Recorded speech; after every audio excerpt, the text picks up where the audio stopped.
B'Shem Hashem Na'aseh v'Natzliach. Thank you for coming. Sorry I'm late. Again, it's very, very important to be on time, but sometimes, it's a lot of things that get in the way. The Ezer has to get his. Anytime you try to do anything good, you're always going to have something to disturb you. You're always going to have something that's going to get in the way. Even your tefillin, you guys do tefillin, Baruch Hashem. I see everybody here is righteous. I see everybody here, of course, if they're friends of Albert, I know. And tefillin has 3 hairs. If you notice, tefillin has 3 hairs on it, that's for the Ezer. That's for the Ezer. They did it for the Ezer, so you give him that. I don't know how the Kabbalistic, I don't know how that world works, but what I do know is that the 3 hairs are for him, so he doesn't get in the way of you doing tefillin. Every single thing that you're going to do in life, you're always going to have the Ezer get involved. Why? Because that's his job. You can't really be upset at him, but at the same time you have to hate him because he's the one that's going to try to get us to make all of these sins.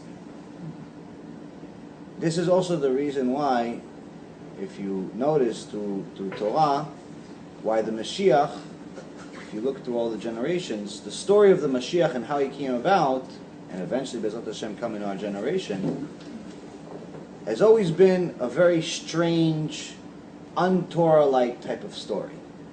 Whether you're starting off with the story of Judah and Tamar, Judah obviously was one of the 12 tribes, big tzaddik, and Tamar was his daughter-in-law. So Tamar marries his first son. Judah doesn't know that his first son is not exactly a tzaddik. He thinks she's beautiful, but he doesn't want to have kids with her. Hashem, in those days, since there was so many miracles, and there was so much Kedusha in the world at the time, it wasn't like today where Hashem was going to let you sin endlessly and eventually do tshuva. In those days, sometimes specific types of people got, punished right away. So when Onan made his sins, Hashem decided to take him out of the world. So in those days, they also had they followed the halacha, which we don't do in these days, which is that once, say, if there's a marriage and the husband dies, then the wife, if there's no children, the wife goes to the brother, if he's willing. So that's what they did. And he did the same exact thing. He also didn't want to have children. He also wanted to have intimate relations, zera levatala, which is obviously one of the major sins in Judaism, and with no purpose. Hashem doesn't agree with a purposeless life, so Hashem took him out of the world also. So then you have the story of how Tamar wanted to marry the third son, but he was too young. So she waited, so Judah told her, go back to your father's home, and when he's ready, I will let you know. In so many words. In reality, he didn't want her to marry his third son because he doesn't realize his sons were really at fault for what happened to them.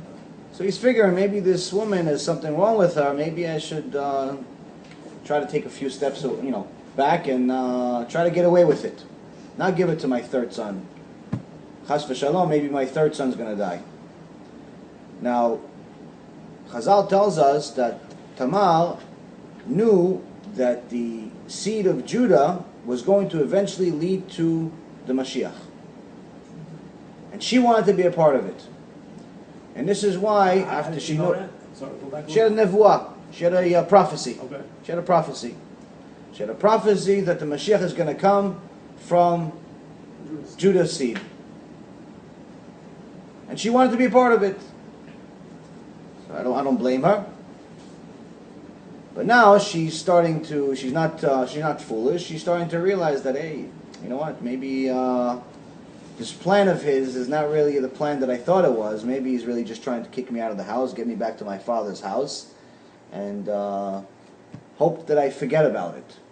So she realized that was the plan, and she said, okay, well, I have to be part of this plan, and that's why you're going to read in about a month and a half or so the parasha.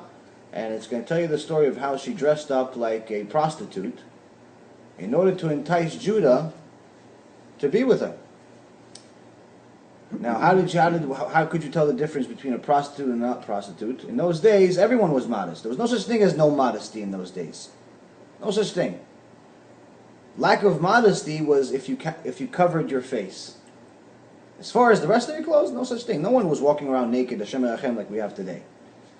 Back in those days, everyone was modest. Rashi himself actually wrote that in his generation, even the goyim you could rely on, that when the women come to the wedding, you could always rely on the fact that they're always a virgin. Even the goyim. So he said, so of course the Jews. But he says we're such tzaddikim in our generation that even the goyim, the women of the goyim, they're all virgins when they get to their weddings. Unfortunately, things are not the same in our generation. So now you have Tamar makes a move, and she covers her face so you cannot recognize her face.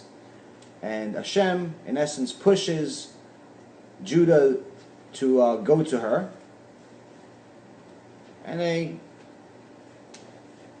get together, and in essence what happens is that she says, okay, well, how are you going to pay me? And he gives her a few things that are personal to him because he didn't have the money at hand.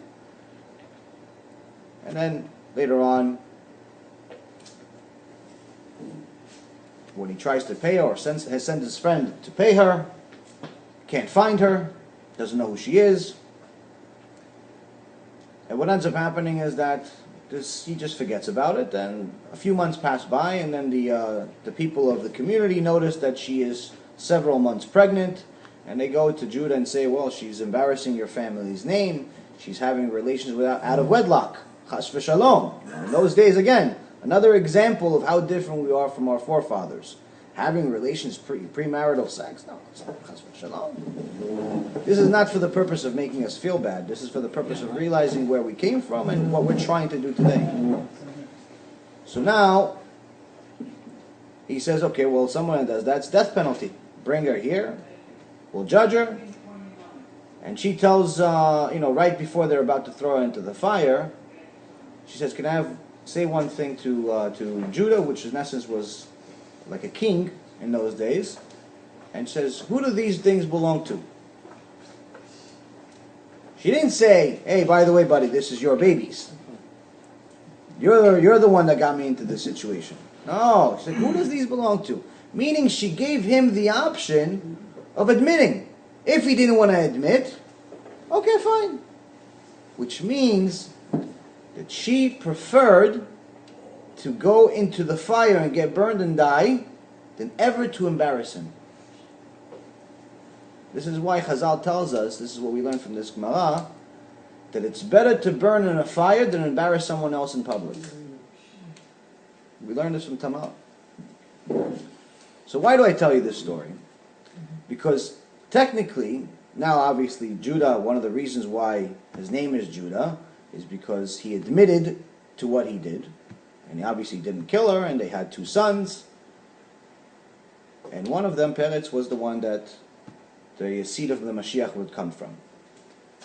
But if you think about it for a second, it's pretty strange. I mean, think about Mashiach, you think about something kadosh, you're thinking about something really, really holy, something perfect, something beautiful. You're thinking it's going to be Gdol Adol. You're thinking it's going to be someone that floats, doesn't even walk like us.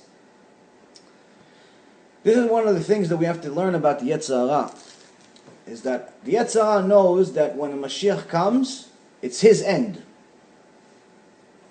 Hashem promises to kill the Yetzer Hara, to slaughter him, when the Mashiach comes. So obviously the Yetzer Hara doesn't want the Mashiach to come. He's going to try to do whatever he can to get in the way. So since he knew this, since he knew that the seed is going to come from Judah also, he thought like us though. He thought that it's going to come from something holy. He thought it's not going to come from some, out of wedlock, this whole balagan. So one of the reasons why Hashem made Tamar do what she did, made Judah do what he did, was because as soon as the Yetzer Hara saw it, what was happening, he said, there's no way that the Mashiach is going to come from this. This is a sin. So by the time he obviously realized it, it was already too late because the seed was already there, and Baruch Hashem, we went to the next step. The same concept goes with the story of Ruth. The same concept goes with the story of King David himself. King David himself was thought by his own father that he was a bastard. Again, another story of how you see how eventually when we see the Mashiach, we meet him, we say hi to him, he's going to introduce us to Moshe Rabbeinu Bezat Hashem, Avraham Avinu, you see Rabbi Akiva. But before that, it's nice to know a few things about him. You see that the story of how we get to the Mashiach, even Hashem himself had to finagle a few things to make sure he doesn't get in the way. And this is one of the things we learn about this, is that anytime you're going to try to do something good, the Yetzer Hara is always going to try to get involved. He's always going to try to get in the way. So if you want to give tzedakah, for example, we're in Asara Yemei Teshuvah right now. We have Judgment Day just passed. Now we have Yom Kippur as the appeal. We don't know how our judgment was. All we know is that we had Judgment Day, we're still here, but we have an appeal process coming up next week. We have Yom Kippur. So in case our judgment for the next year is not exactly roses, so we have to obviously be prepared. We have to go up there and we have to pray to Hashem and ask for forgiveness for whatever sins we did. We have to ask for obviously blessing and so on and so forth. Since we don't know how we were judged, we all have to really prepare. And one of the things that people do is they give tzedakah. One of the mistakes that I made personally, which will go into my personal story in a second, one of the mistakes that I made personally at times is that I'll delay things. I'll say, yeah, I'll give this guy money, or I'll give this Beknesset money, or I will do certain things, but when I get time, I'll give tzedakah. I'm busy right now, making $1 million deals, hiring people, doing all these things, being on TV, doing all this show and tell type of life. When I get to it, I'll do it. And, I gave some tzedakah, but later on I found out what I was supposed to give versus what I gave is nowhere near what was supposed to be, but I would delay it. And this is opening the door for the Satan. This is not only did you open the door for the Yetzer Hara to come in, you invited him, you made him coffee. Like, you guys have all this food right now, it's like, this is what we do. When we delay, you're like, oh, he already did the job for me. He delayed. So what's going to happen? Now that you delayed even for one day, or for 1 week, or you say, I'm going to do it at the end of the month, or I'm going to do it when I get my next paycheck. You have the money in the bank. It's not that you don't have the money, but you're not that comfortable with the balance that you have. So when I get my next check on the 15th, we used to get paid on the 15th. Once a month, we get paid on the 15th. That was the big day. When I get paid on the 15th, that's when I'm going to give tzedakah. That's when I'm going to give the rabbi some money. That's when I'm going to give the Beknesset some money. That's when I'm going to give some sales. I'm going to do all these things, all these big promises once the 15th comes. Of course, once the 15th came, the Yetzer Hara, he already gave you some other things to deal with. And by the time the 15th came, either you forgot about it, or there's a lot of distractions that make you forget about it, or pretty much put it off for another month and another month. And this is, when you're promising to do it tzedakah, it's also a form of a neder. It's not something that's not like saying, oh yeah, it's a nice gesture. Once you tell someone, for example, when someone buys an aliyah in Beknesset, so even though technically you're supposed to give it during that year, and I don't know of any rabbi or any Beknesset that's a real makpid and calls people in like a collection agency to tell them to pay the money right away, but it's generally a bad idea to delay it until the end of the year. It's usually a very, very good idea to give the money right away, because you don't want the Yetzer Hara to get involved. Listen, if you have to, you have to. This is not like, it's not like a sin. So don't misunderstand me in any way. It's not a sin to delay it if you don't have the money yet, but you think you will, or you believe you will, or you hope you will. But if you have it, don't let the Yetzer Hara get in the way, because why? If the Yetzer Hara was able to get in the way enough to such an extent that Hashem himself had to finagle something for the Mashiach to come, why wouldn't we do it for us? And this is some of the mistakes that I'm going to talk about that I did in my life, and I think that even though technically, talking about your past, if it's a... Before you go into that, can you just touch base on Keter Kemunah, Keter Malchut? Because Malchut comes from the Mashiach, right? There's 3 Keter in the Torah. Keter Kohen, Malchut, Kohen, Malchut, and there's another Keter. There's three ketters, right? Three crowns a person could get. Okay. One crown, Kehuna, Okay. Melchut. Torah is higher. Torah is the highest. And there's another one, right? There's a third one. Torah is the highest. So, how does these tie up with Moshiach? With the keter? He Well, only the has Mashiach- one keter. well, the How Mashiach, happened to the other two? no, the Mashiach will have the Chazal tells us the Torah Tasod, the secret part of the Torah says that not only does he come from the seed of David, which is Malchut and also Torah, but half of his soul will be David's and half of his soul will be from a Gilgul of Moshe Rabbeinu. So, in essence, he will have he will be the best there is. He will be smarter than Shlomo HaMelech, but almost as big a prophet as Moshe Rabbeinu. No one will ever be as big as Moshe Rabbeinu. This is a verse in the Torah. But as far as the Mashiach is going to be a pretty big deal, And I think that with one of the main things that the Goyim don't understand is that they think that the Mashiach already came, and then he died, then he's going to come back again, and all of that nonsense that they write in their books. One of the things that is the clearest and most logical thing to disprove that whole theory, that whole argument, that whole religion, there's many proofs obviously, is that when the Mashiach comes, there will be no doubts that he's the Mashiach. There's plenty of people, there's a book this big of false Mashiachs over the years that have happened. Even Rabbi Akiva himself made a mistake and thought that someone was a Mashiach. Bar Kochba, if I'm not mistaken. Even the Lubavitch, right? Shirsin? Even the Lubavitch? Lubavitch is not the Mashiach. They believe he's Shirsin. They can believe whatever they want, but he's not the Mashiach. But we don't believe that. They do. Right. The way you know for sure that he's not the Mashiach is that he died. Mashiach doesn't die. So when you told the Lubavitch, they still don't believe it. If I tell somebody that, listen, if stealing is not good and they steal, does that make stealing right? No. If I tell someone, listen, if you violate Shabbat, then according to the Torah Bechtav, not even Baal Peh, in 7 places in the Shulchan Aruch, all over the Gemara, all over the Zohar, and in the actual Torah Bechtav, it says you're not even considered Jewish. The fact that he continues to violate Shabbat is not going to change the rule? No, it's not going to change the rule. So they can say that he's the Mashiach, they can say he's whoever they want. It's wrong. Why is it wrong? Because he died. It violates the major principle of being the Mashiach. Second thing that he violates is this one thing that I'm going to tell you, which is that once the Mashiach comes, everyone will know. Meaning not only the Jews, not just the Syrians or the Turkish or the guys from Tripoli or the guys from Morocco or the Yemenites, the Goyim, everyone will know he's the Mashiach. It will be obvious. It will be a worldwide event. You're going to see breaking news on CNN and Fox 5 for the last time. We have some crazy things happening in the world. There's a mountain opening in half. There's a person that when he speaks to certain people, they disintegrate into nothing because they're Rashayim, that's the reason.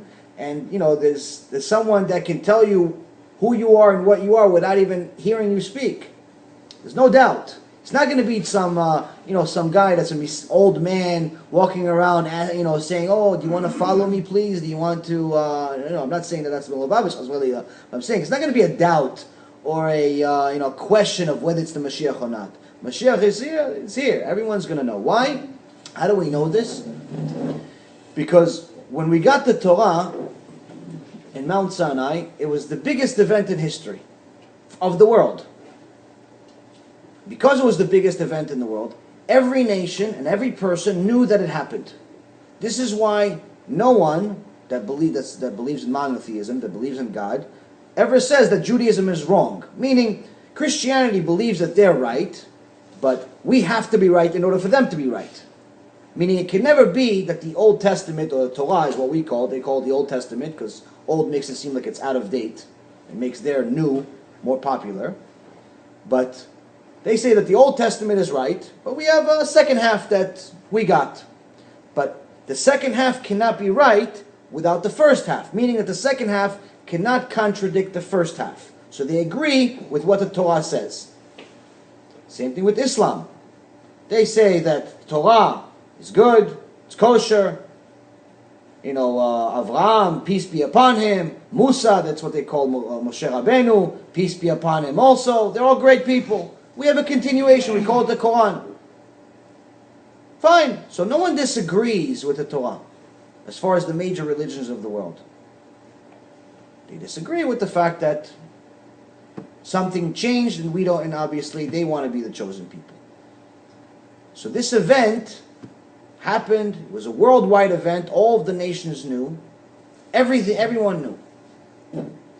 Millions and millions of people witnessed it. Millions and millions of people, as you'll see from the verses in a few months, during the event of Mount Sinai, it didn't say only that we heard Hashem's words, so that we saw His words. We saw His words in the sky. How do you see words? Yeah, last time that you spoke to somebody, did you see his words? No, right? I never saw anyone's words unless it was the subtitles on the television. So in this book, used to be called The Coming Revolution, now it's changed to Science Comes of Age by Rabbi Zamir Cohen. There was a scientist that came out and tried to figure out how can we see words? How can we see sound? So he did some research and he found something very, very interesting. He used a specific type of machine and he found out that if you speak the Hebrew letters, Aleph, Bet, Gimel, Dalet, those, the machine, that's a sound machine, draws the words. You know how you ever see, for example, you go to the hospital and you see the machine that tells you if somebody's alive or not? Right? So similar type of machine. Voice waves? Yeah, voice waves. So it's instead of it showing, doing the triangle or whatever other shape that it's doing, when he said these words, it would actually, the shape would draw the actual Hebrew letter. Amazing. Other languages, not so much. Not English, not Chinese, not Arabic, not anything else. Only the Hebrew language. So when Hashem told us that we saw His words, finally after a few thousand years, about 3,300 years later, we found out how it's possible. We saw the sounds. So it's a very spectacular event. Hashem did this to give us the Torah. That was part one. Part two is the Mashiach, is the end. Part two cannot be that much less than part one. At the very least, it has to be just as big, just as grand. If not even more. Because it's the climax. Do you ever see a movie and then, you see in the middle of the movie is as exciting as it gets, but then in the end they say, oh, okay, I'll see you later, buddy. Okay, and they shake hands and they go away? No. If it's an action movie, at the end there's the biggest explosions. Same thing. So, when the Mashiach comes, Be'ezrat Hashem, it's not going to be any doubt. It's not going to be, oh, is he a Mashiach? Is he not a Mashiach? Is he from Chabad? Is he Ashkenazi? Is he Sephardic? Do you think he's Lithuanian? Do you think he likes me? None of that stuff. No question. And that's one of the things that we have to understand, is that the Mashiach is something that's going to see whatever truth we have in our life. He's going to see it. Without us, we're not going to have time to plead. He's going to see our truth and He's going to see our lives. And one of the things that every one of the sages from Chazal all the way to our generation all agree with is that we're in a generation of the Mashiach. In the old generation of even 500 years ago, everyone always believed that the Mashiach is going to come. But everyone always knew that there's a certain amount of time. Hashem built 6 worlds before this one. This was the 7th world, the final world. Each world lived for 7 days of the equivalent of Hashem's days, which is 7,000 years. This one, same thing. But the Gemara says that the Mashiach is going to come on Friday evening, right before Shabbat. But not Friday evening like we think, like he's going to come maybe this week, tomorrow, right before Shabbat comes in. Friday evening in Hashem's time. Hashem's time, according to David HaMelech in Tehillim, says, his one day is 1,000 years for us. So now we have 5776. We just have Happy New Year. So that's 1,000 years is one day, 5,000 Thursday, the 776, we're already into Friday. We're already into the point where Shabbat's about to come in. We don't have 7,000 years. We don't even have 6,000 years. 6,000 years is already deep into Shabbat. It's the end already. It's the end of the first day of Shabbat. It's the end of Friday. Meaning that 776, Shabbat's about to come in. There's no more time. We can't rely on, you know what? I heard this one time this rabbi say that if I screw up, Hashem's going to do a gilgul for me, and I'm going to come back and fix it. We can't rely on gilgulim anymore. According to the Gdolei Ador of this generation, you can't rely on gilgulim anymore. We don't know. Maybe it's not enough time. So the reason why we're saying all of this is not to scare anyone into doing anything that they don't want to do. It's to get everyone to realize where we stand, to get everyone to realize that it's time to do tshuva. It's time to wake up. It's time to stop making our own rules. Right now with Aseret Yemei Tshuva, this is our appeal process is coming up. Our appeal process is coming up. But what we don't understand, especially some people that have been doing tshuva for a few years, that sometimes, like for example, when I first started doing tshuva, honestly, I'm telling you this, it's an Albert would tell you, I'm not a dumb guy, but I honestly felt like Hashem's going to talk to me. I honestly felt like if I continue praying, I read Tehillim, I'm praying, I'm doing tefillin, started keeping Shabbat, I'm doing everything I could possibly know, I'm doing it. I honestly felt like Hashem is going to talk to me like He talked to Moses. I really did. I'm praying so hard, I'm crying during my prayer. Talk to me, Hashem. Answer me. That's what I really felt. And He didn't talk to me. At least not the way I thought. But sometimes you do tshuva, you get into the religion, you learn a little bit of Torah, you're already thinking, oh, you know what? I'm keeping a few mitzvot, I'm Moshe Rabbeinu already. I mean, him, we have the same suite. We don't realize that there's so much to do, not just for ourselves, for our surroundings. In our tefillah, we say, Hashem Melech, Hashem Malach, Hashem Imloch.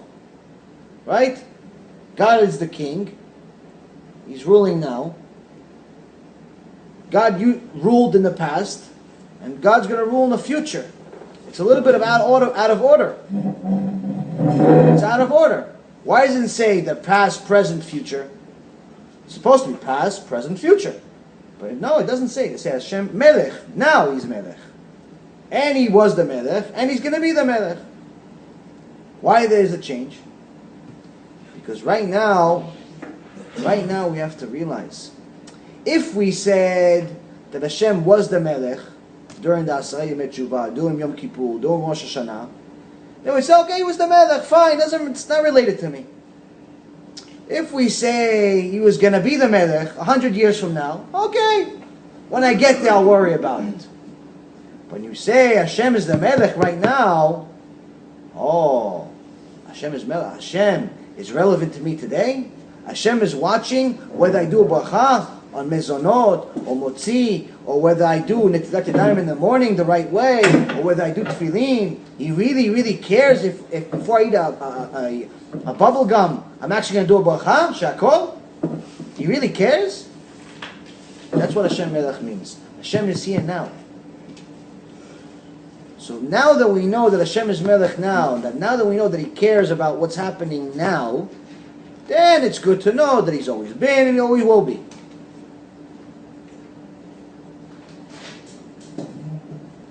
During the time that we stand right now with Yom Kippur coming up, since none of us know, and I'm sure you guys are much more righteous than I am, I'm still in my tshuva process. I will be doing tshuva for the rest of my life. I think that's what the sages say, you're supposed to do tshuva every day. I think it's a good idea. But for me, I know that there's so much that I need to do as part of the tshuva. Not that I was this Hitler or anything like that, but there's just so much that I need to do because I'm a very ambitious guy. I can't just do standard. In the business world, I couldn't be the guy that makes $100,000 or $150,000 a year and lives comfortable. If I was going for it, I would tell my employees, if you come work for me and you make anything less than $400,000 after 2 years, you should leave the business. Leave the business altogether. Don't even work for anyone else. Don't work for me. Don't work for anyone else. You should leave the business. And they'll tell me, why? What if I make $250,000? It's a good money. I make $20,000 a month. That's not bad. Technically, it is. I said it's not. So it's not worth the time. There's too much aggravation. There's too much headache. There's too much liability. Who needs this sarah in your head? Go be a teacher. Make $50,000 a year. You'll be much more comfortable than a guy in the investment business worrying about people's money every day for $200,000. No, if you're going to do it, you have to already make decent money, which to me, $400,000 was decent money. At my peak, I was making $5 million a year. So $400,000 was a month's paycheck. But for them, it was good. But just a few years before that, I was $35 away from being homeless. So again, I'm a very extreme guy. If I'm going to go, I go for everything. Same thing with Judaism. I know that there's, unfortunately, nearly 80% of the Jewish people today don't know what Shabbat is. They don't know the significance of Shabbat. I don't believe that there's one Jewish soul in our generation that actually believes in the Torah and still violates Shabbat. No way. It cannot be. You can tell me, no, I have plenty of friends who know what Shabbat is, and they violate Shabbat all the time. There's no way they know.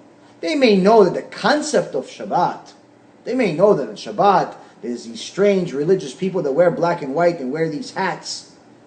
They don't work. And they go to this place, they call it Bet Knesset. They don't really know what Shabbat is. How do I know? Because if you actually knew the risk someone is taking by violating Shabbat, if you knew, which I was fortunate enough to study a little bit of it, Mamash, if we really knew, we'd be scared to leave the house. We'd be scared to move. The punishment for Shabbat is worse than anything else. It's worse than murder. It's worse than anything else. Meaning the guy that's a sniper for the mob, shoots people 6 days a week but keeps Shabbat, gets less punishment than the guy that's driving on Shabbat to Bet Knesset. Drives to Bet Knesset, which I know in New York I don't think we have too much of that, Baruch Hashem, but in Florida where I live now, unfortunately there's a lot of it. People somehow rationalized that it's okay to drive to Bet Knesset because it's 40 minutes away and they don't want to live next to the Bet Knesset because it's not next to the beach. So they drive into the Bet Knesset. And unfortunately we don't have enough rabbis to tell people the truth. Because they're scared. People are scared. So I'm not scared because I don't really care. I care about the truth. I care about saving people. So I'm going to spend the rest of my life, Be'ezrat Hashem, trying to save as many people as possible. I'm going for the 80% that hasn't been saved yet. I'm going to try to get as many of them as possible. That's my life mission. I don't care about money. I don't care about work. I can go get work. I can do whatever I want to do in the world. I don't want to do any of it. Not that I'm special or anything else. I want to save people. Why? Because I know that if I didn't know, and I was this close to writing my own first-class ticket to the worst place we could even imagine, as many other people also don't know. There's no way that they know. There's no way that they know, and they're still going on that train. So when we go into Yom Kippur, we have to realize that we don't know where we stand. We don't know where we stand. It reminds me of a story. A 7-year-old girl goes into a jewelry store. And she goes into the jewelry, you see it was a jewelry store. 7-year-old girl comes to the jewelry store and she says, to the balabayit, she says, I want this chain. The chain happens to be $1,000. Balabayit, $1,000, 7-year-old girl, it's a little weird. Okay, honey, do you have money? She goes, yeah. She's very excited. She opens our Barbie wallet and she takes all these coins and dollar bills out. She goes, yeah, I've been saving for a year. So the owner counts the money. He says, okay, there's a quarter, there's pennies, there's 5 cents, there's a few dollar bills, there's one $5 bill in there. Okay, $14.27. We're a little short. So before he tells her, listen, honey, go away, he's a nice guy, nice kosher Jew. And he tells her, honey, tell me about this chain. Why do you want to buy this chain? Who are you buying it for? She says, I'm buying it for my sister. Why are you buying it for your sister? Because I have an 18-year-old sister, and because my mom and dad died, and they're not here anymore, she's taking care of me and my 7 brothers and sisters. And she doesn't have any friends, and she doesn't have any time, and she can't go to school, and she stopped everything just to take care of us every day. So I thought about this, and I see her every day trying so hard. I said, I have to buy her something nice. So I've been saving since last year, since last Rosh Hashanah, I've been saving to buy her this chain. He says, well, good news is you have just enough to get the chain. And he gives her the chain. So the little girl goes home and she brings this chain, and what do you think her sister says when she sees the chain? She thinks she stole it. Come on, she knows she doesn't have $1,000. Where did you get this? She takes her by the hand, she takes the chain, runs to the jewelry store. I'm sorry. He goes, no, what, sorry about you? I'm sorry, she took it from me. No, she paid for it full price. He goes, what do you mean, she had $1,000? Because the tag says $1,000. He goes, well, listen. Some people pay me by check. Some people pay me by credit card. Some people pay me by cash. But this was the first time in 35 years someone paid me with a full heart. So it's paid in full. That's the mashal. The nimshal is, during Rosh Hashanah, we come to Hashem not asking for $1,000 chain. We ask for $1 million chain, $1 billion chain. We want parnasah, but not just parnasah like the teacher. We want parnasah like $5 million a year. We want the best wife, we want the best kids, we want the best car, we want the best house, we want refuah shlema. We don't even want to have a cold. A cold is too much. We want everything. We come to Hashem, we want the whole jewelry store.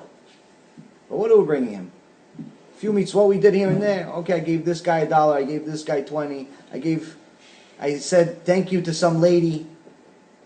We come with a few quarters. If we're honest with each other, our mitzvot, in comparison to what we can really do, not just we have to do, but what we can really do at our full potential, if we're really looking in the mirror, we have some quarters and some pennies and some dollar bills. We don't have the full price of what we're asking for. So what do we do about it? We can't come up with all of these mitzvot over the next week. So all we have is our heart. All we have is what we're going to do with our heart over this next week. When you pray, pray with all your heart. Don't say, oh no, it's not Yom Kippur, so I'm going to pray chafif. I'm going to pray 15 minutes shachrit. I'm going to do Shema Yisrael, I'm going to do Amidah. Hashem, that's good enough. Come on, I did it. Mincha? Not so much. Tzedakah? Okay, I'm going to give him what I have. Okay, $2. The other pocket has 1,000, but the $2 sounds better.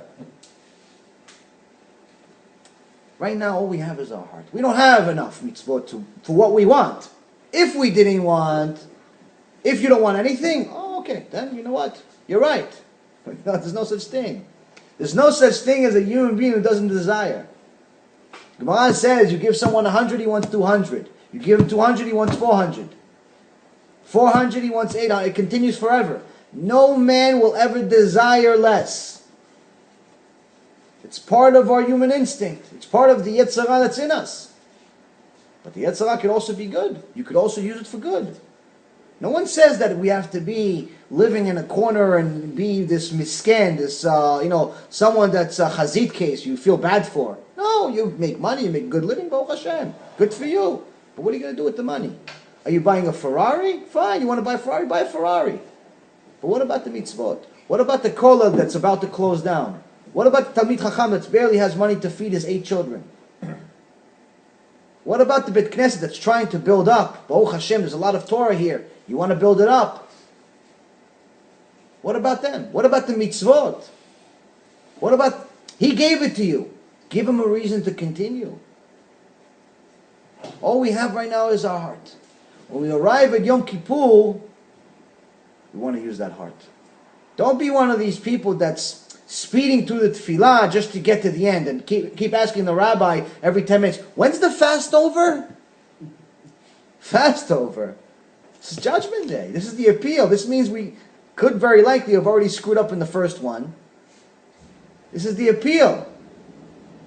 Chas v'shalom, if any of us go to a real court for a speeding ticket, you're going to tell the Judge, when is this going to be over?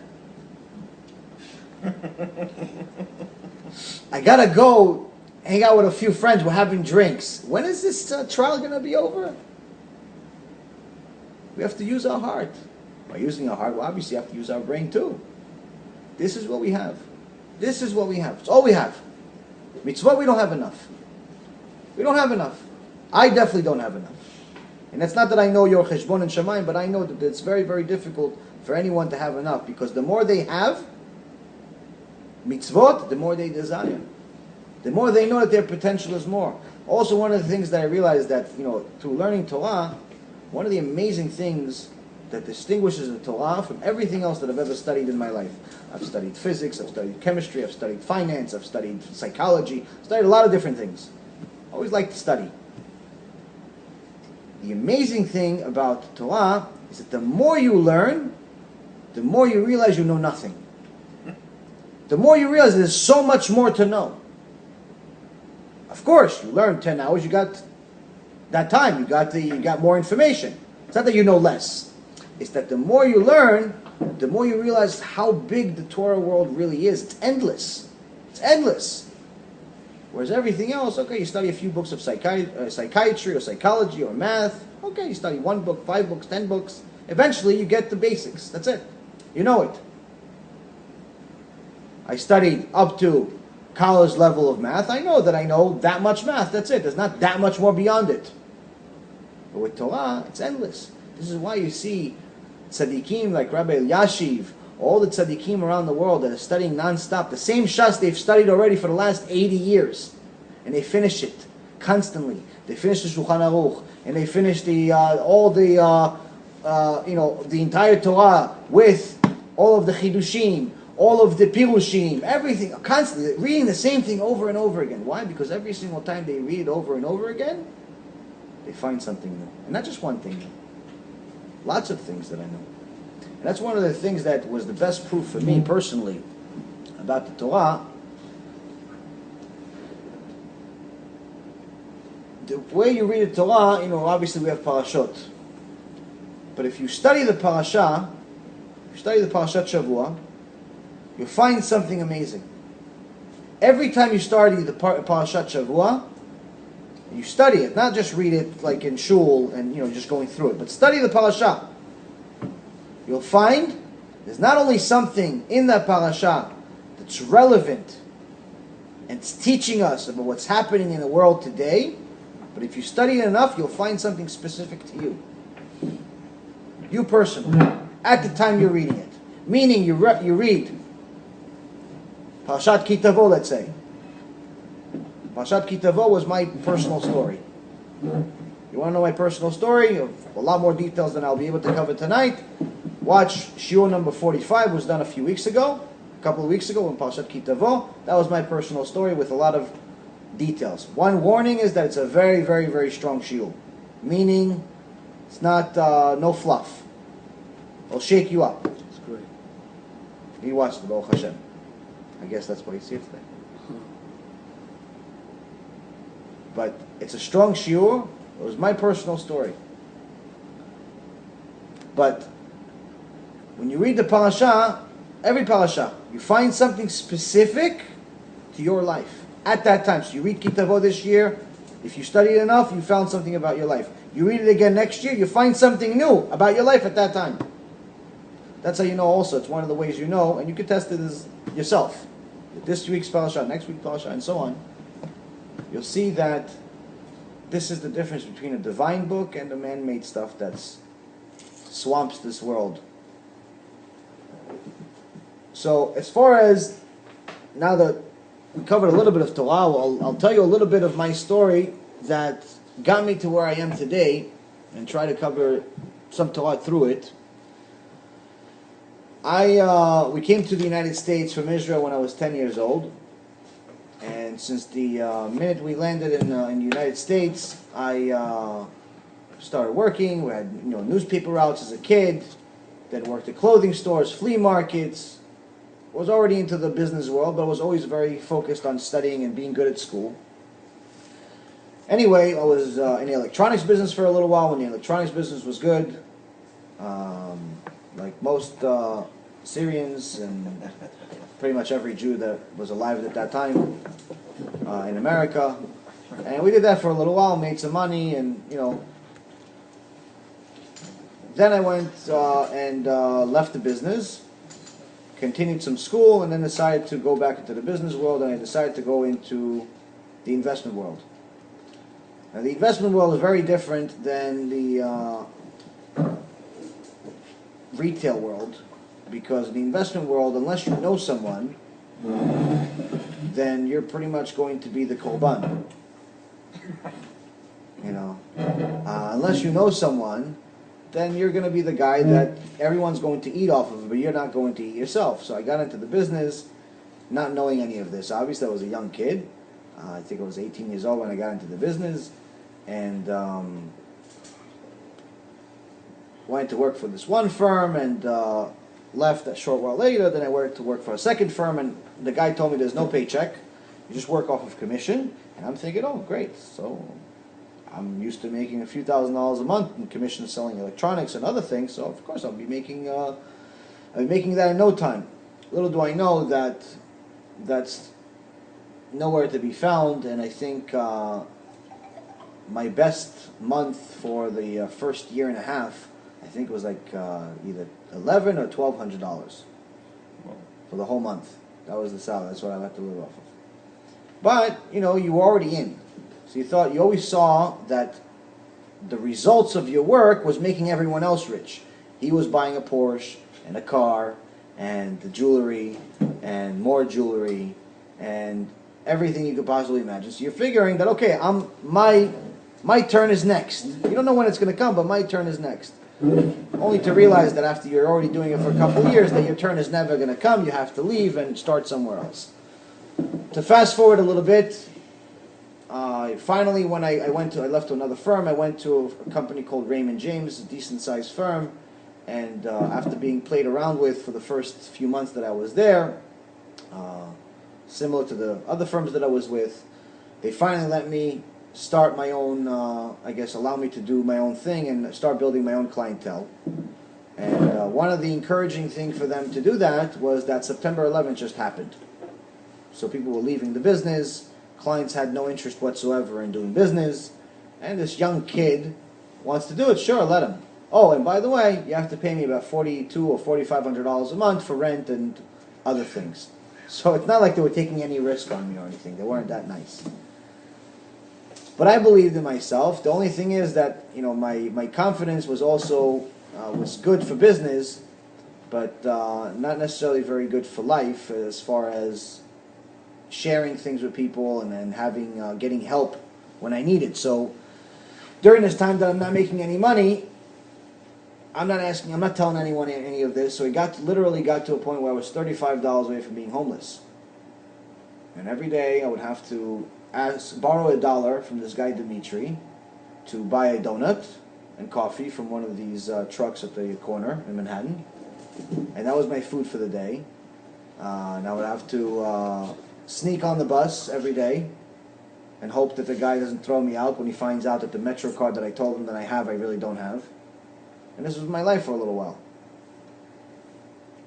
So this was right after, this is September 11th pretty much. For the next 6 or 8 months, no, probably around 8 months or so, this is pretty much the way I'm living. I'm pretty much just trying to survive. Losing everything, friends don't want to talk to me anymore. My family I was pretty much trying to stay away from because I didn't want to tell them the truth. Relationship that I had was being destroyed, which is good because she wasn't Jewish. But pretty much I believed in this dream so much that I said, this has to work. This has to work. Well, eventually Hashem had some mercy on me, and it started working. And in November of 2002, so about a year or so after I started, I got my first big break. One of my investments worked out in a big way, and company Nextel, and I made $117,000 for the month. So $117,000 for a 20-something-year-old kid, 21, 22, 21 years old kid, 22 years old kid, at the time, it's a lot of money. It was the most money I ever saw. So this was the greatest thing ever. But little did I know that this was just the beginning. From that moment on, money started pouring in. Clients started pouring in. I became the next best thing. Every investment I picked started working out. Every client wanted to do business with me. Clients would call me telling me that they had extra money. What could I do with it? Which never happens. Investment business, you have to pretty much beg people to invest with you in a nice way. You don't call it begging, but in reality, that's what you're doing. You're pretty much convincing people, you're selling people to invest with you. So when someone calls you and says, "Hey, listen, Ron, my wife has an extra $400,000 that just matured from some bond. Do you have some place for her?" That's how it was. And how do you feel if you lost that $400,000 for her? How would I feel? Terrible. Awful. I never wanted to lose anybody any money. That wasn't the purpose. I tried to make the money. It happens. Sure, it happens. I don't think anyone necessarily ever intends on losing money other than crooks. Crooks don't care. I wasn't doing a crooked business. I was trying to do kosher business and just do it in my own way, and it worked. In the beginning, it worked really well. For a while, it worked. It worked so well that a year later, I became the third largest producing broker in the country for that company, which had about 5,000 brokers. Guys that were in the business for 25, 35 years were behind me. I was number 3, and they were, far, far beyond. So the next thing was that I was going to start building up my own shop. So that was the next thing. August 2003, I started building my own company. Started hiring brokers, assistants, analysts, and so on. Continued making big money. I think it was in 2003 or 2004. My biggest month for that year was $600,000. For the month. From that moment on, from 2002 on, my average for the next, I was doing it 15 years, I guess. So I guess from 2002 to 2010, I think my worst year was $300,000, which was the first year. And the best year was, what I took home was a little over $4 million. But it was an average, a good month. A bad month would be like $300,000. If I didn't work, it'd be like 100. And good months could be, best month I ever had was $1.6 million. It's printing money. Doing it legit, not stealing, not cheating, not lying. I could have made a lot more money if I did the crooked way. A lot more money. I could have probably made, $5-10 million a month instead of a couple $100,000. But my nature was never to steal, lie, or do any of those things. I honestly try to do the best I can, make people money, and for a while I was making them a lot of money, and myself too. The one thing that I didn't realize is that even though I believed in God, it wasn't exactly the same God that was in the Torah. It was my own version of God. Meaning that it was a convenience God. When I needed Him, I'd pray. But as far as keeping the mitzvot that He said, I didn't know most of them existed. And the ones that I did know, I didn't necessarily know how significant they were. Shabbat, no, that was my busy day. That was the day that I would have meetings with people, or I would go hang out and, just have fun. Because the rest of the week I was working 16, 18 hours a day. You don't just walk into, as a 20-year-old guy, you don't just go and start making millions because you're a lazy guy. Working non-stop, was first guy in, last one out, sleep 3-4 hours a day, and non-stop work. But I forgot that there's a source for this money, there's a source for this success, there's a source for all of it. And for a while I honestly thought that I was untouchable and I was really the one making it. Yeah, I believed in Hashem to some extent, and I gave some tzedakah, and I donated a Shiur Torah, and I helped the Knesset and stuff like that. But if you compare what I made versus what I gave, you should have taken the money away a long, long time before that. And that's what Chazal tells us, that even though in the days of the Bet HaMikdash, giving a maaser, giving 10% was an obligation. You had to. It wasn't like, oh, do I give it or not? You had to. In our generation, giving maaser, since we don't have a Bet HaMikdash, even though technically it is supposed to be an obligation, it's not enforced anywhere near as much by the big sages, the big rabbis that we have in our generation as it was in the past. But there's two things we do need to know about Maaseh. One, it's the only thing that you're allowed to test Hashem with. Meaning, no one can say, listen, Hashem, if you're real, then appear to me, or talk to me, or give me some type of sign. Not allowed to do any of that stuff. But what you are allowed to do, according to Hashem's words himself in the Torah, is that you're allowed to test him with Maaseh. You're allowed, if you give 10%, he says, Maaseh v'titashel. You give 10%, and you will be rich in your life. He doesn't say time. He doesn't say, listen, if you give 10% this year, you'll be rich next year. He doesn't give you a time frame. But he does say that you will be rich. And this is one of the tests you're allowed to test Hashem, and actually he encourages us to test him. And this is 10% of profits, not 10% of gross. Meaning that if, let's say, for example, just for argument's sake, let's say someone makes $5,000 a month, but they have $4,000 in bills. So obviously, the $4,000 in bills, real bills, not bills like bookies and vacations. $4,000 in rent, mortgage, insurance, food, stuff like that, real bills. Personal? No, not personal. Business, you said. Well, personal, even your mortgages, your personal, or your if let's say, for example, if it was just business, and let's say, for example, when someone has just the business expenses, but technically has a mortgage that's just as much as what he has, you can't give Maaseh. You won't be able to live. You can't make yourself poor in order to give tzedakah. So, as far as it has to be your real bills, your net real bills, like the things you need for survival. So not the vacation to the Bahamas, not the things that you don't need, but the things that you do need. After, let's say you have $4,000 in bills, you have $1,000 left. From there, you give 10%, 10% for tzedakah. But of course, you have to make sure you give it to the right place. You can't just give it to anything. You have to make sure that you give it to the right place. If it's a synagogue, it's the good synagogue. You're not giving it to some reform shul or something like that. If it's to a specific person, obviously it's always preferable to give it to someone that's learning Torah versus someone that's just lazy or doesn't feel like working. You have to make sure your investment. This is an investment. It's not. You have to understand that charity, you're not doing them a favor. They're doing you a favor by taking it, because the beneficiary of the charity is the one that gives it, not the one that receives it. Why? Because parnasah is from Shamayim. It's not from you. Hashem doesn't need you to give the guy parnasah.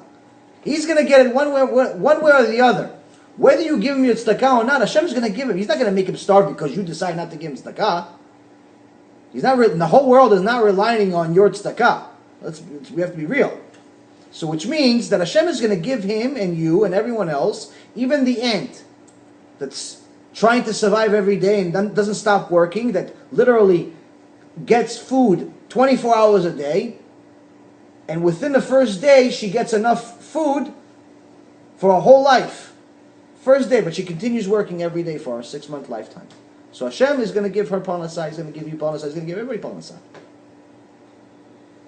So which means that when I give someone tzedakah, I'm the only one really benefiting. Of course, you have to have a katato. If you get tzedakah, you have to show kindness, and you have to be grateful, and so on. But again, as far as cheshbon of Shamayim, as far as what's going on in Shamayim, the one that gives is the one that benefits. The one that gives is really technically supposed to be the one that says thank you, because he's getting all of the mitzvot. Etz chaim inim chazikim ba v'tomchei meushal. You have Etz chaim, say in the prayer every day. Etz chaim, it's the Torah. Tomchei meushal, meaning its supporters are the beneficiaries. Shouldn't it say its receivers? The ones that receive the tzedakah are the beneficiaries? No. Like we said, parnasah is from Shamayim. Hashem is going to give the money anyway. The investors in the Torah, they're the ones that benefit. They're the ones that get the real benefit, because now they're adding some mitzvot. Now they show up to Yom Kippur and Rosh Hashanah. Hashem, I did something with this money. You gave me $100,000, I did something with it. You gave me $1 million, I did something with it. I'm giving you a reason to give me more. There's a story about an old man, you may have heard it before. Old man worked really, really hard, but barely had enough money to survive. But never complained, always just worked hard. One day he's in the field, and he sees someone looking at him, and he notices it's Eliyahu Navi. Eliyahu Navi says to him, listen, Hashem has sent me here, and he told me that it's time for you to have a break. I'm going to give you a fortune. But you have a choice. It's either you can get enough money to live the rest of your life comfortably, just enough to live your rest of your life comfortably, or you could be the richest man in town, but for 1 year. He says, hold on a second, let me ask my wife. So he goes and asks his wife, and the wife says, tell Eliyahu Navi to give it to us now, or everything now. Okay, so he goes to Eliyahu Navi, he says, oh yeah, I want all the big money now, no annuities, I want everything now. So how do I get it? He goes, go to the market, buy one of these big jars, and you'll figure out the rest. So he goes into the market, he buys one of these big jars, takes the jar home, opens the jar, he sees it's full of gold. Poof, he became a rich man. Okay. A year passes. Eliyahu Navi knocks on the door, and he says, okay, Hashem has sent me, and he says that it's time for me to deliver the second part of the promise, which is that I have to take the money back.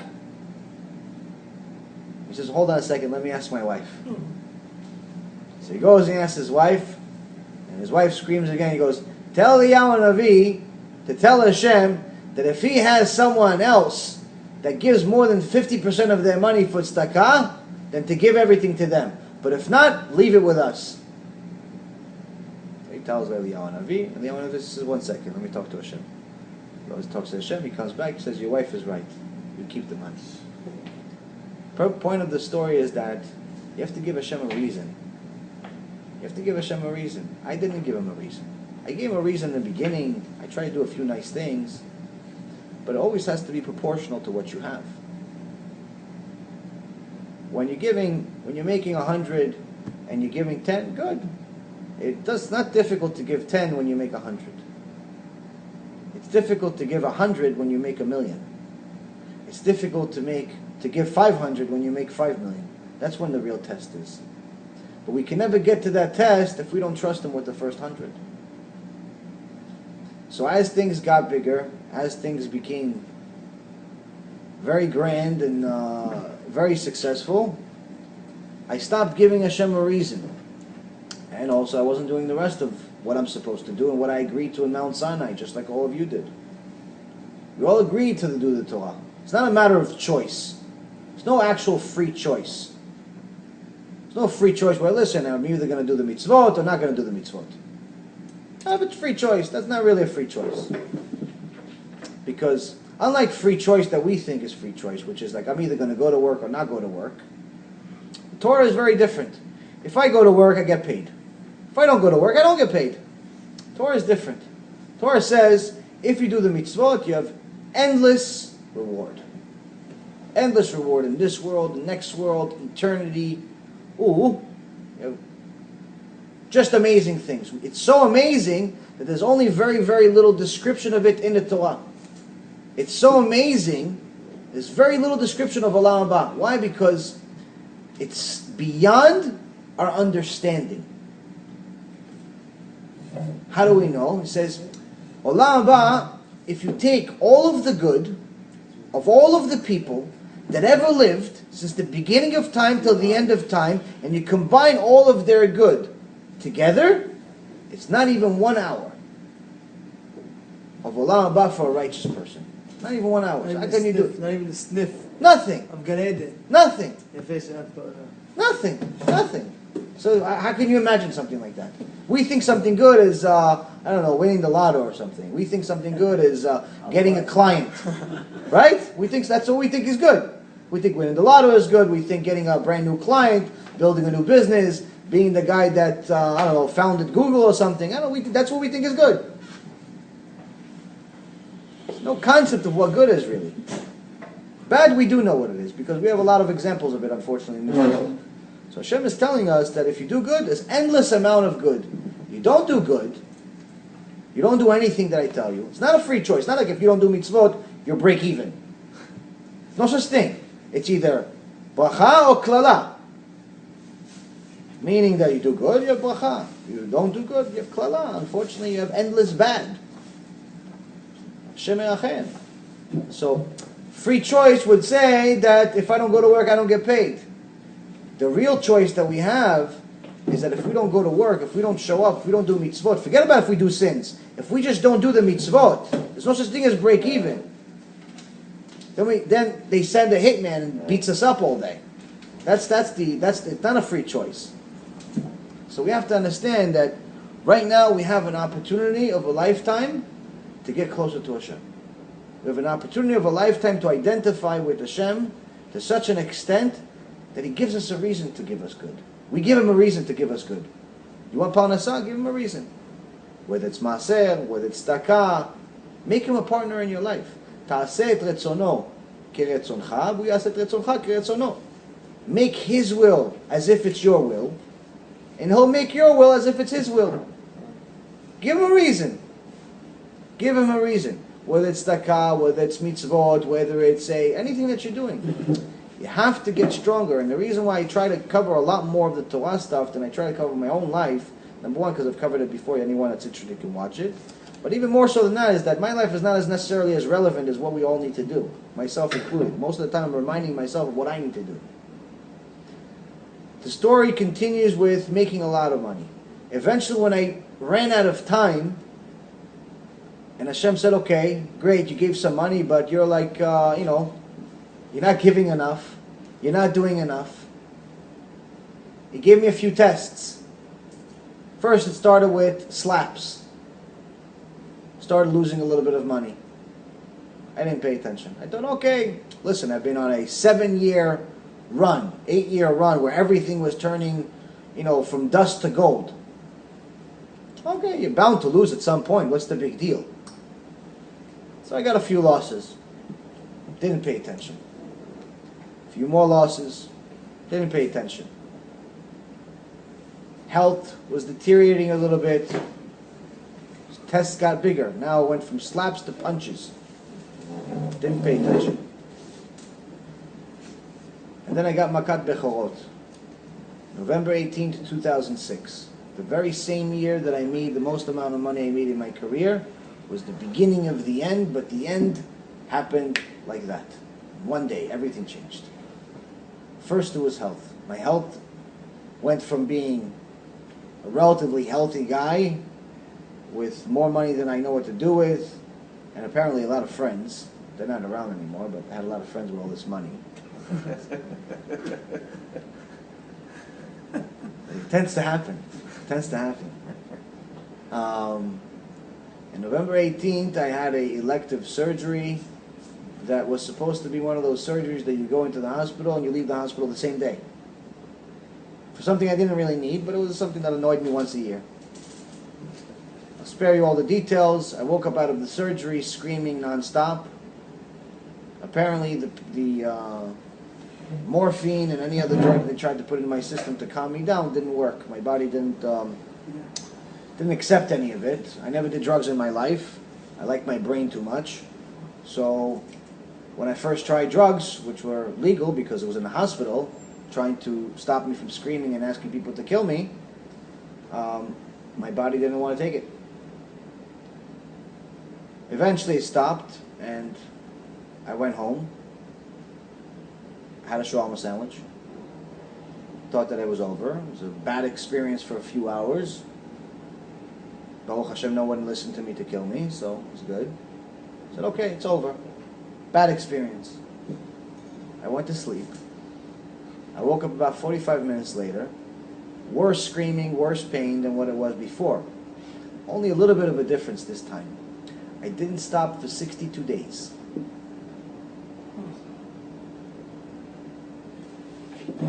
The screaming, yelling didn't stop for 62 days. 62 days of Gehenom in this world. 62 days of the longest amount of sleep was 15 minutes.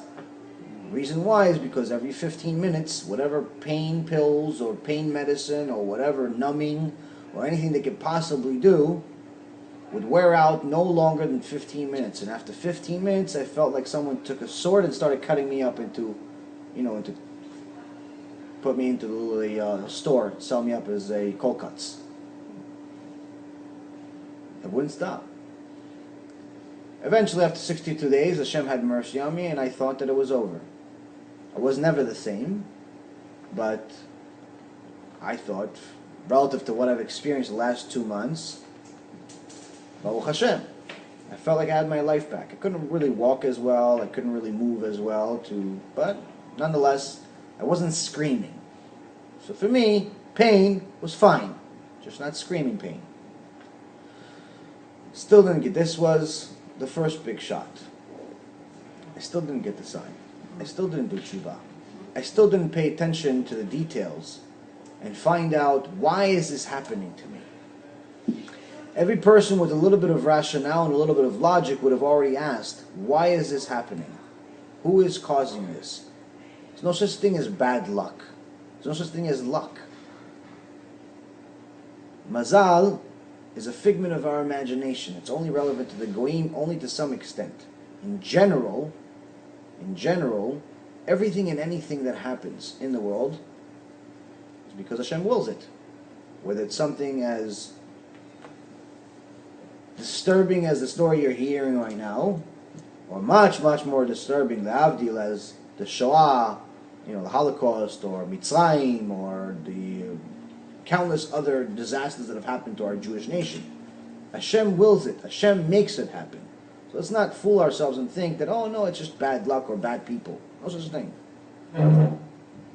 Even the Holocaust, which people that lived during that time or know that someone lived that time try, unless they're religious, they refuse to believe it, was already prophecy in the Torah. Torah b'chtav and Torah be'al peh. The oral Torah and the written Torah prophesied about the Shoah. In Torah b'chtav, it's Parashat Ki Tavo. You use Torah codes, all of the words that are relevant to the Holocaust are in that parasha. All of them. Hitler, his sergeants, the gas chambers, the everything. Everything you want. Everything related to the Holocaust is in that parasha. What is that parasha about? The curses of what happens to someone who violates what Hashem asked us to do.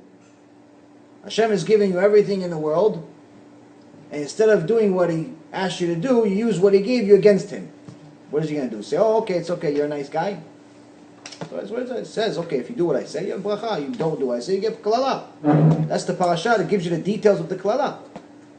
In the oral Torah, one of the places that's amazing, I think, is in Parashat, Masechet Megillah.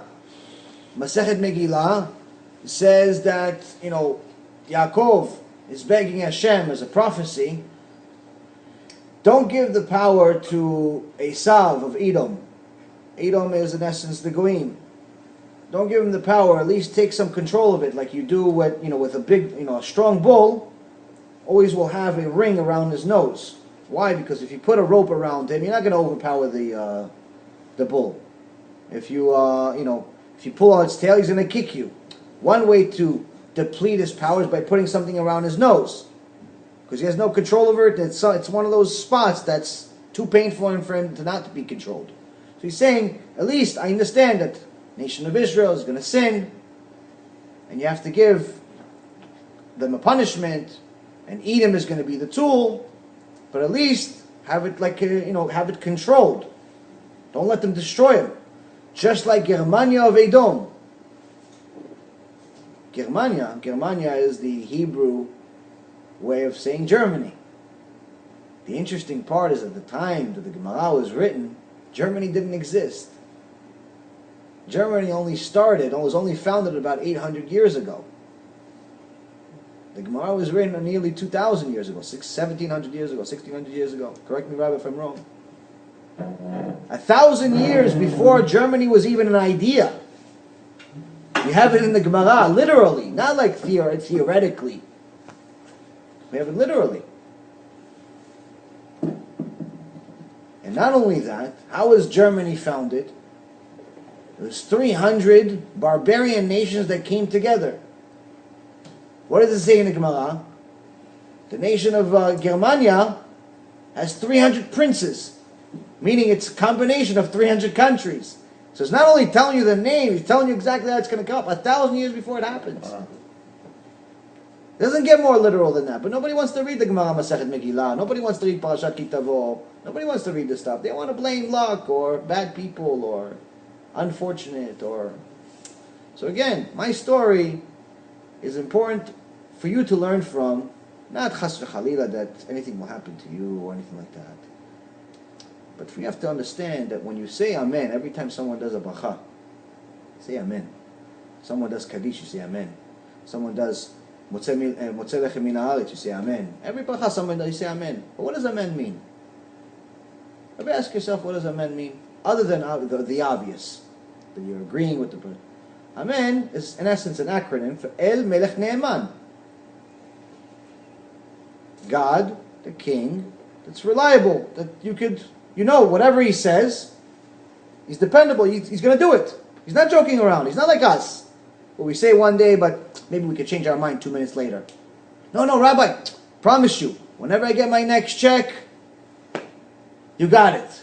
Oh, no, don't worry about it. That the Sefer Torah that we need, I got it.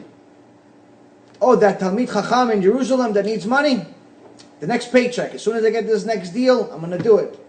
And then when the next deal happens, no, I need the Ferrari better, or I need the car better, or I need, but we forget. Or when the guy says, listen, as soon as I get rich, I'm going to hire you, or as soon as I do, all the promises, empty promises that people make. That's why it says, Aseh lecha rav v'kneh lecha chaver. Make yourself a rabbi, but buy yourself a friend. What does it mean, buy yourself a friend? Why make yourself a rabbi? If you're buying the rabbi, meaning if you have to give the rabbi money in order for him to be your rabbi, then the rabbi is going to have a very, very difficult time telling you the truth. If he's not a real rabbi, which the test of money is a very difficult test. I myself have failed it miserably before doing tshuva. It's a very difficult test. Chazal themselves say that money is one of the most difficult tests there is. Not less, not no money, a lot of money. Having wealth is more difficult than being poor. It's a bigger test.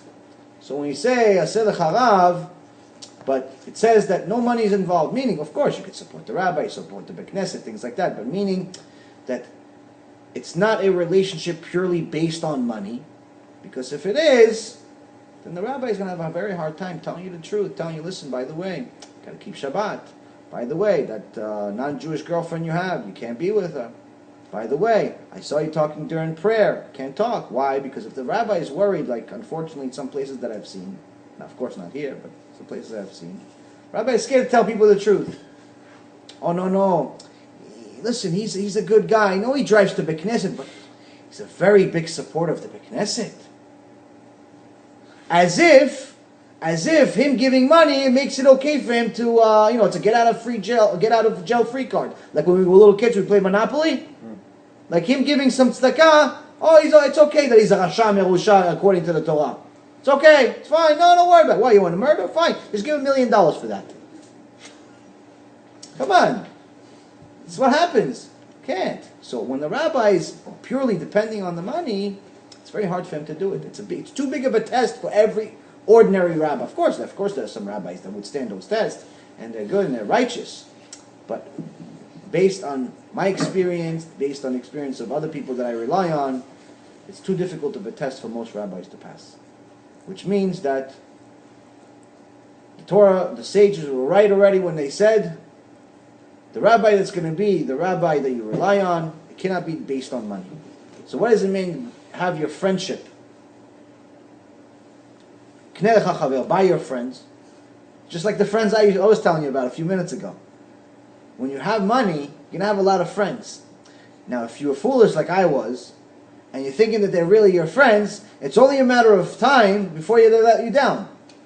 It's only a matter of time that when you go to the surgery, and no one shows up. When you're in the ICU, the intensive care unit for 2 weeks, and no one shows up. When you show up to the office, no one even acknowledges. I even had a point where at some point in my career I had a few employees that weren't happy with how much money they were making, and they couldn't blackmail me into doing it. So what they decided to do is that they would ignore me in my own office. They wouldn't say hello to me or anything. So imagine somebody coming to your house, they live in your house, but they don't say hello to you, even if you say hello. So this is people. So I came into the relationship thinking that I had friends. I didn't think about the money. I thought, okay, I have money, so okay, let's buy stuff. And I have money, you don't have money, I'll give you money. What's the big deal? Chazal is telling us something different. Chazal is telling us, if you're already getting into the relationship, already expect that with this chaver, with this friend, it's based on money. So don't be surprised if he leaves you when you don't have any money. This is obviously one of the many pirushim. There's more deep that you could study every one of the topics that I've mentioned. You could study every one of them deeper, but this is just one perspective of it. Come into that relationship thinking, okay, I'm going into this relationship only because it is based on money. Because you have a few dollars, they don't have money. Already expect that if the money wasn't there, he wouldn't be your friend. Because that way, you won't be disappointed if it ever happens. And that was the thing that was happening to me, is that Hashem was giving me slaps and then punches and then a real true beating, and I still wasn't getting it. I still wasn't looking for the source. Why is this happening to me? I always thought that it's only a matter of time for it to be over. I was very optimistic. My nature is to be very optimistic. I always thought that things will improve. And I thought that this is going to end eventually. Without me doing anything, but it's just going to end. If I was going to do anything, I'm going to go to more doctors. So 9 months later, I get a worse situation. This time, they don't let me go home. This time, I'm in the intensive care unit for a few weeks. This time, they say that if I didn't come to the day that I had, I probably wouldn't have survived another day. So I thought that during the first surgery, during those first 62 days when I was bleeding out of my eyes and infected ears and couldn't move and was peeing blood and pretty much every bad thing you could imagine was happening to me. My whole body was being destroyed. I thought I was enough. 9 months later, I find out it could always get worse. And eventually I leave. Still don't ask any questions. Still don't do tshuva. Still don't do anything. Still think, oh, it's going to be over soon. So about 4 or 5 months later, I'm back in the hospital. Pretty much for the next several years, for the next 7 years, 24 hours a day, 7 days a week, pain. Some days worse than others. 7 years. 7 years of pain 24 hours a day. 7 years of going to the doctor at least a few times a week. Over 50 different doctors, different practices, everything from traditional medicine to alternative medicine. Everything from, surgeries to injecting steroids, vitamins, ozone, which is purified air,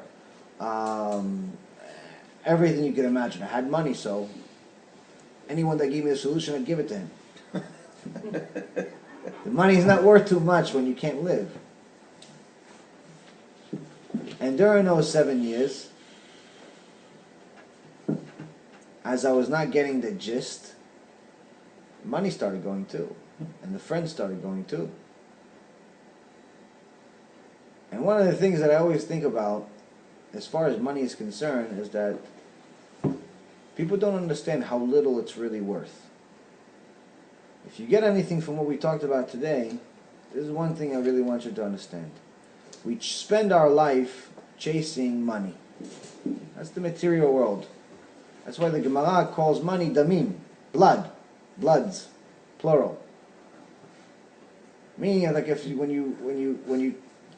when someone is supposed to have a death penalty because they sinned, they violated Shabbat, or they did something else, Hashem gives them the benefit of that way, gives them more time, but they still have to get a punishment. There's no such thing as he's just going to forget about it. Someone that says that Hashem is a vatran, meaning that Hashem is not going to punish us for our sins that we're going to make unless we do tshuva, is kofer, is a heretic. It's going against the Torah. So sometimes the punishment is in this world. So when someone has technically a death decree in Shamayim, then the punishment that they get is loss of money. A big loss of money. Because money is the equivalent of life. Because we spend our life chasing it. So sometimes you're going to see someone that's nice guy and everything, it looks good, but something bad happens to them. Somebody robs them, or they lose big money in what they thought was a good investment, or different things. They just see a unusual loss. It's not bad luck. It's not the Yetzirah. It's punishment. It's outright punishment. But it's also the best thing that could ever happen to them. Which is the reason why, if you ask me, do you miss the days where you had all of that? I would tell you, not only do I not miss it, losing all of it was the best thing that ever happened to me. Oh Hashem, it's many years later, and a lot more Torah later. But why do I know that it's the best thing that ever happened to me? Because it was either the money or me. Not health. Me. In general. Life. The health part was the last thing. Health was first, then was money, and then it was life. And that's usually what happens. The last thing that usually happens to someone before they lose their life, if there's a decree in Shamayim for them to lose their life early, is a big loss of money. So technically, when someone has a big loss of money, it's actually the best thing that can happen to them. Because having no money, or less money, but being alive is a whole lot better than having $25 million, but your estate has it because you're not here anymore. You understand? So, Baruch Hashem. It's one of the acknowledging all of those things is the first step. Trust me, for a long time I wasn't like this. I wasn't happy about it. I was nowhere near happy about it. I was the most miserable person you can find. I was angry. I was upset. I was in a bad way. I had no health, no friends, lots of enemies. Money was going faster than I could even imagine. Losing money that you would think that should survive a few generations, let alone your own life. And you don't even know where it's all coming from. But eventually, since I was a very stubborn guy, eventually I started looking for a reason. Eventually I started asking for the source. Eventually I started asking for... Thank you. Like a little... All right. Eventually I started asking for a reason, rationale of what was happening, and that's when I started getting a break. Meaning I started learning a little bit of Torah. I started getting interested into it, and a big miracle happened. When I was really at my worst, Hashem promises not to give us a test beyond our ability, beyond one that we can handle. So I guess I got to my limit, and one day I call my mom. Actually, before that, my mom saw me in bad health and all of that stuff, and she decided to, like every other Jewish mom, she has a phone book full of rabbis' names. So she calls all these different rabbis from Israel, here, everywhere, to try to get a bracha. Please help my son, help my son. But during this special day, no one answers. All of a sudden, all of the rabbi phone numbers don't pick up. Here, Israel, and everywhere. So eventually she gets to a number in Israel, and a woman picks up, and she asks for a specific rabbi's name, and the woman says, no, there's no rabbi by this name. It's the wrong phone number. My mom lives in New York. She doesn't live in Israel, so it was a long-distance phone call. And she's been calling for hours, and no one picks up the phone, and eventually she finally gets a human being to pick up the phone, but just to tell her that it's the wrong phone number. So she breaks down, she starts crying, and the woman on the other phone says, Doris, which is my mother's name. My mom goes into a shock and says, how do you know my name? And she says, well, I know your name because you're my aunt, but I have no idea how you called me. And my mom says, well, I didn't have your phone number. We've never spoken on the phone before. How did I get to you? She says, I don't know how you got to me, but if you got to me, obviously Hashem has a reason. She was her niece, which is, her father is my mom's brother, and he's a rabbi, very religious man, and very amazing person. And she asks my mom, why are you crying? And she tells her the story, my son, my son, my son. And she says, well, if you're looking for a rabbi, why don't you call my brother, Rabbi Ephraim Kachlon. He's a big Talmid Chacham in Yerushalayim, and he happens to live next door to Rabbi Ovadia Yosef. Zecher Tzadik Levacha, he was still alive at the time. So she says, oh, okay. Will you talk to me? Yeah, of course. You're the famous aunt from America. Of course, you're gonna talk to me. So she calls Ephraim. He's of course at the kollel, but his wife reaches him and he calls her back. And Ephraim and I have never met. When I left Israel, he was still a baby. So she talks to Ephraim, and Ephraim is amazing, and he's listening to her, and he says, well, he asks her, well, does he speak Hebrew? Because Ephraim doesn't speak, I refer to him as Ephraim even though he's a rabbi, because it's a personal relationship, but he's Rabbi Ephraim Kachlon. So Ephraim asks her, does he speak Hebrew? She goes, yeah, he speaks Hebrew. He goes, will he speak to me? She goes, no, that I don't think so. He doesn't speak to anybody anymore. I became very antisocial at this stage of my life. And at that very moment, when she says, I don't think he's going to speak to you, I called her. First call, I probably called my mom in maybe a year and a half. I called my mom, and I hear her hysterical on the other, she's on the other line. She's hysterical, and she says, talk to him. And I said, talk to who? She goes, talk to Ephraim. I'm like, who's Ephraim, Bechlal? Talk to Ephraim, he's your cousin from Israel. I'm like, okay, whoever you want me to talk to, I'll talk to him. Just stop crying, tell him to call me, and I'll talk to him.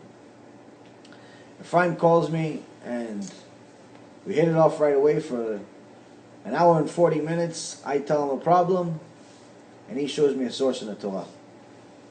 He told me the story of Tamar and Judah with a lot more details. And a lot of other stories and different questions I would have. It was a nice conversation. Next week we talked for 3 hours.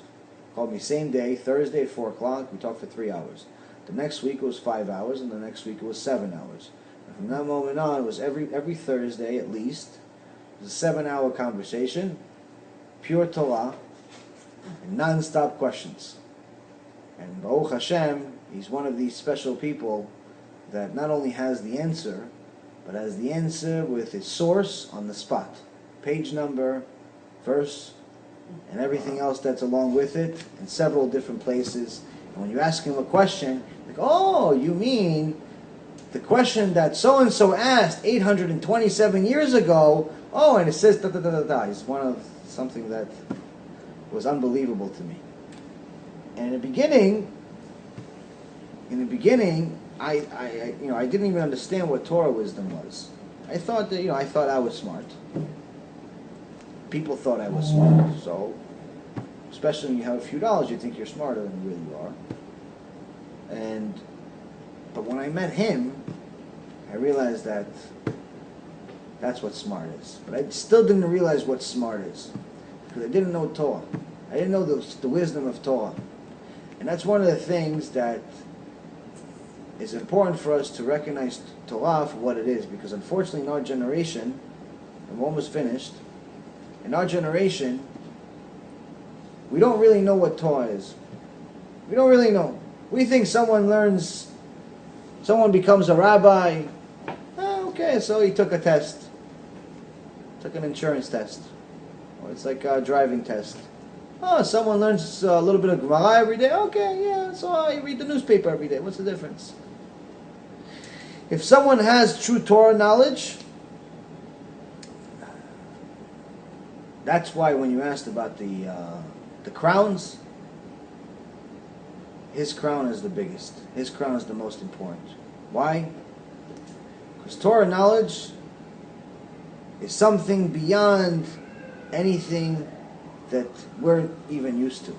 To give you an example of what I mean, there was one time a guy that had a son, and he was a kosher guy, and he said, listen, I want to send my son to yeshiva. And his wife says, no. In those days, they used to send the kids away to yeshiva. He says, no way, I'm going to miss him too much. I love my son, it's my only son. I want to keep him home. You have some extra money, you're in a jewelry business, bring a tutor to the house. He says, okay, let's go ask the rabbi. He asked the rabbi. The rabbi says, yes, you do have some money. Your wife is going to have too much hardship. If you send the son away, bring the rabbi to the house. That's it. Okay. So he agrees to do what the rabbi says. In those days, people respected the rabbis. And he brings a rabbi. And for the next 20 years, the rabbi comes and teaches the son every single day, Torah non-stop. The kid never leaves the house. He's learning Torah all day. 20 years pass, the rabbi comes to the father and he says, listen, Kvodo, I've taught your son Torah for 20 years. He knows at least everything that I know, probably even more. If I spend another day in your house, you're just wasting your money. Even though it's going to affect my parnasah, I'm not a thief. I have nothing to teach your son. He knows everything. Everything that I know, at least. Baruch Hashem, the father's happy, the mother's happy. And the son says, Abba, I want to go outside for the first time, go check out the shuk, the market. So he goes into the market, and he sees a lemonade stand. And he asks the guy for a lemonade. The guy asks him for $1 or a lira. The boy says, oh, I don't have a lira. I give you a dvar Torah. I can teach you a little Torah in exchange for this lemonade. The guy grabs the lemonade from him. Get out of here, you crazy Torah guy. You and your Torah, I need money. We don't pay you with Torah in this world. The kid gets so upset. He runs to the house, takes his hat, takes his kippur, throws it. Oh, I wasted my whole life. 20 years I'm learning Torah. I can't even get a lemonade with my Torah. His father sees him and he says, okay, so what do you want to do? He goes, Abba, I want to be like you. He goes, what do you want to do? I goes, I want to deal diamonds. He goes, okay. Abba goes. Abba was a smart man. He wasn't a fool. He goes into the safe. He opens the safe. He takes his biggest diamond. He says, okay, son, I believe in you, but I need to take it one step at a time. Don't sell this diamond. Just go into the same shuk, go into the same market, and get me 3 prices for this diamond. Okay. Kid's so excited. I got a big diamond. I'm going to go make some money. He goes into the market. First guy offers him 200 liras. Goes to the second, he writes it down. Second guy, 700 liras. Wow, big difference. He already feels good about himself. Oh, the second guy is really into it. Third guy, 1,000 liras. He's so excited. He runs to the house. He's like, Abba, I think we got him. This guy really wants to pay 1,000. He goes, okay, hold on, son. Go to this other shuk tomorrow. This other shuk. Get me 3 prices from there. Before we sell it, before we give it away for 1,000, let's see, maybe we can get a better price. He goes to the second shuk, second market, and the first guy says 50,000 liras. Second guy says 250,000 liras. And the third guy says 500,000 liras. The kid doesn't know what just happened, what just hit him. He doesn't understand. How could it be? This day, I spent the whole day looking. I got 1,000. Today, the first one was 50,000. By the end of the day, I got 500,000. What's happening here? He goes to his father, he goes, Abba, I don't know what's going on, but if you don't sell it to this guy for $500,000, I don't know who we're going to sell it to. He says, son, we're not going to sell it to any of them, but I wanted to teach you something. The first shuk, the first market you went to, there was a lemonade market. When you showed them the diamond, they thought it was a rock. They thought it was nothing. So they gave you $1,000 for it. It was a nice rock. They didn't think it was a diamond. They didn't think anything. They don't know anything about diamonds. They know about lemonade.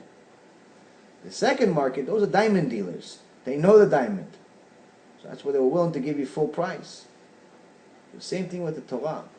Your Torah of 20 years, you know a lot of Torah. You are a diamond. But when you went to the first market, what do they know? They know nothing. They don't know what Torah is. So he didn't want to give you even lemonade for it. But if you go to people who know Torah, they'll give you the diamonds for your Torah. And that's the thing we have to know with Torah knowledge. We don't truly know what it is unless we have it, a little bit of it. A little bit of it. Every one of us can get a little bit of taste of it every day.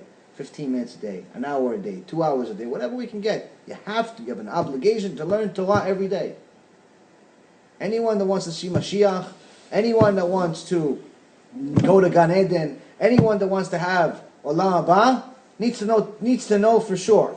Without learning Torah, Mashiach doesn't come without it. We have no right. That's our ticket. No learning Torah, that's your ticket. It's like you're saying, okay, I have a ticket for Olam Haba, but you know what? I'm going to leave it at home. Torah is a ticket. Torah and Gemilut Chasadim, doing kindness, being kind, being good. Don't make the same mistakes that I made and think that we're in charge of our parnasah. Don't wait for tests, chas v'chalila, like I got. Learn from this shiur, from the little bit of experience that I told you, a little bit of details that I told you, but more importantly, learn of what the purpose is. Right now, we have Yom Kippur, that's our appeal. We have to use our heart. Because that's all we have. Mitzvot, we don't have enough. Second thing is, when we're giving tzedakah, give the right amount. Don't be one of these guys that has empty promises. Oh, when I get rich, I'm going to give the 10%. But now I can't give the 10%, even though I have profits. Don't be a hero. Don't be one of these guys that has empty promises, because you're not only opening, you're making a whole table for the Satan. He's going to interrupt. He's going to do everything he can to make sure you don't give it. He'll give you the money. The Satan will even give you money just to make sure you make a sin. That's how much he wants you to work for him. And the last but not least, if you see someone that has Torah, that does what this Rabbi Baruch Hashem is doing, bringing different people here, what people like Rabbi Mizrahi do, which is do kiruv non-stop, mesirut nefesh, people that are truly giving you honesty, not lies, not nonsense, not fancy stories, not the stuff that, no, everybody's a tzaddik, everyone has a share of the world to come. None of that stuff. I'm talking about people that tell you the truth, people that only work for only do the truth.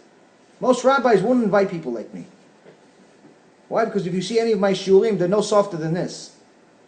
And this is not exactly a soft shiur. A lot of rabbis don't want that. Why? Because they go, oh no, it's too hard, you're going to scare them. Rabbi that knows that he doesn't even ask who it is. Why? Because listen, if he has the truth, I want to hear the truth. Whatever truth he has, I want to hear it. There's no boundaries. No, listen, by the way, don't talk about Shabbat. We don't talk about Shabbat here. Oh, don't talk about Nida. Different right. You have a Rabbi, Baruch Hashem, gives you the truth. You have many others that I'm sure you know, because I saw Rabbi Mizrahi in this place also with you guys. So I know he's a guest here. I was here. Yeah, I was here. I was one of the guests. So I know you have the truth here. Baruch Hashem, this is a place to be a part of. When you have Torah knowledge, you have everything. You have a ticket to Gan Eden. You have a ticket to Olam Haba. Be'ezrat Hashem. You have a ticket to not even worry about Yom Kippur. Because why? Because when you have Torah knowledge, you already know that you're going to pray with a full heart. So Be'ezrat Hashem, we all have Gima Tova. Be'ezrat Hashem, we all have good holidays, prosperous year, and do good things enough every day to bring the Mashiach.